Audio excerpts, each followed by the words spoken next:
नमस्कार मित्रांनो, आमच्या चॅनलवर नवीन असाल तर चॅनलला नक्की सबस्क्राईब करा, म्हणजे तुम्हाला मालिकेचे नवनवीन एपिसोड सर्वात अगोदर पाहायला मिळतील. तर अप्पी आमची कलेक्टर या मालिकेमध्ये काय घडलं? तर रुपाली आणि मोना बोलत असतात. तर मोना रुपालीला वारंवार क्वेश्चन करत असते. रुपाली ताई, तुम्ही पहिले अशा नव्हता, तुम्ही वेगळ्याच वागत आहात. तर रुपाली बोलते, नाही, मी जशी आहे तशीच वागत आहे. पण मोनाला डाऊटच असतो. मोना बोलते, नाही, तुमच्या वागण्यात बदल आलेला आहे. तुमचं बदललेलं वागणं मला खटकत आहे. तर रुपाली तिला बोलते, तू मला नको विचारू. याच्यात तू इथे मोठं कोण आहे, मी आहे की तू आहे? तर मोना बोलते, ऑफकोर्स तुम्हीच आहात, पण मला तुमचं वागणं खटकतं आहे, म्हणून मी तुम्हाला विचारती आहे. तुमचं बदललं वागण्याला मला काहीतरी डाऊट येत आहे, तुमच्या डोक्यात काहीतरी शिजत आहे. पण रुपाली बोलते, नाही. तर रुपाली बोलते, माझं यांच्याशी बोलणं झालेलं आहे, यांना सांगितलेलं आहे, यांनी बोललेलं आहे, यांचं मला पटलेलं आहे. हे म्हणतात की आपल्या वाटेला जे आलेलं आहे सुख, ते आपण भोगायचं आणि आपण चांगलं राहायचं. आपल्या वाटेत जे लिहिलेलं आहे ते आपल्याला मिळणारच आहे, म्हणून मी आता तशीच वागणार आहे. पण रुपालीचं हे बोलणं मोनाला पटलेलं नसतं. मोना विचारत असते की नाही, रुपाली ताई जे बोलत आहे त्या काही मनातून बोलत नाही आहे. माझ्या तत्वानुसार किंवा माझ्या तर्कानुसार ह्या रुपाली ताई अशा नाही वागू शकत. त्यांच्या डोक्यात काहीतरी मोठं शिजत आहे. रुपाली तिथून निघून जाते, पण मोनाचा संशय राहतच असतो, कारण की मोनाला पूर्ण खात्री असते यांच्या डोक्यात काहीतरी वेगळं शिजत आहे. इकडे अप्पी कन्या शाळेत आलेली असते. तिची कन्या शाळेत मीटिंग असते.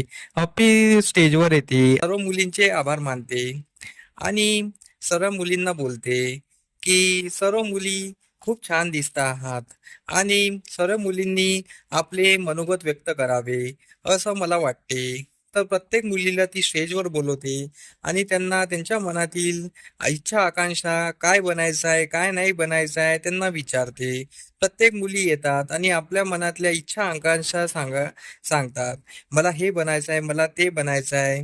प्रत्येक मुलीला खुशीने ते मुली आपापले सांगतात, आपले मन मोकळं करून सांगतात. अप्पी बोलते, खूप छान.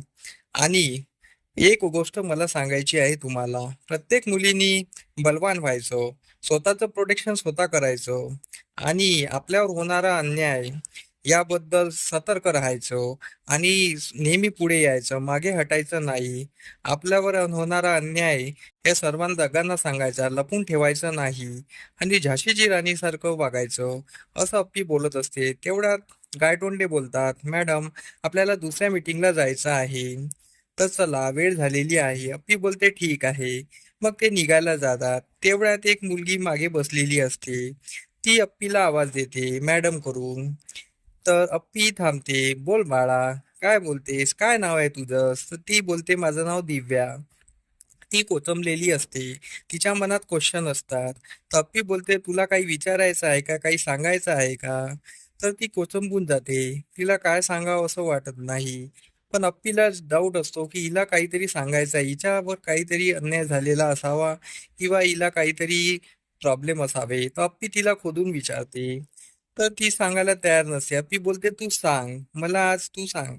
तर गायतोंडे बोलतो, मॅडम, आपल्याला वेळ होत आहे. अप्पी बोलते, नाही, या मुलीच्या शंका ज्या आहे याचे प्रॉब्लेम्स ऐकल्याशिवाय मी जाणार नाही. अप्पी विचारते.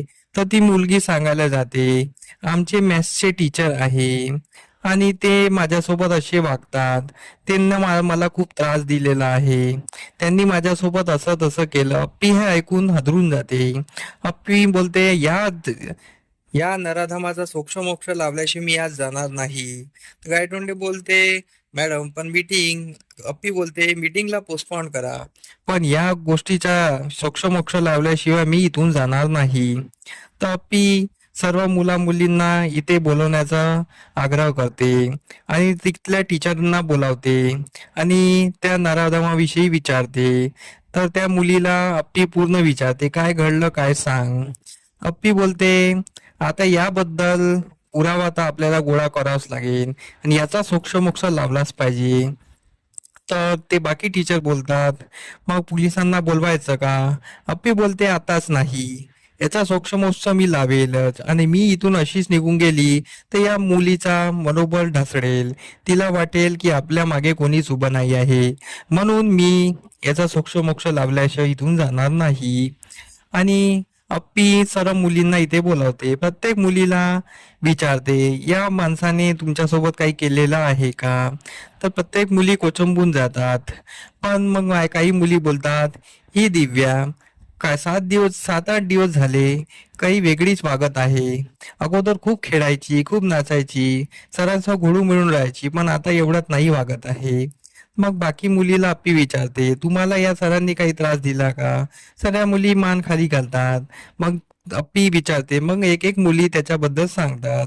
अप्पी बोलते, आता या धड्याचा सोक्षमोक्ष लावल्याशिवाय नराधमाला हे कल्ल्याशिवाय मी राहणार नाही.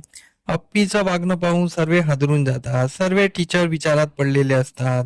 त्यांना आपल्या शाळेची बी इज्जत पाहिली असते. पण अप्पी बोलते, हे असे अन्याय घडू देणार नाही. माझ्या काळात तर मी असे अन्याय घडू देणार नाही. हे ऐकून सर्व पाहत असतात. सर्व मुलींना मनोबल येते आणि इथेच आजचा भाग संपतो. धन्यवाद.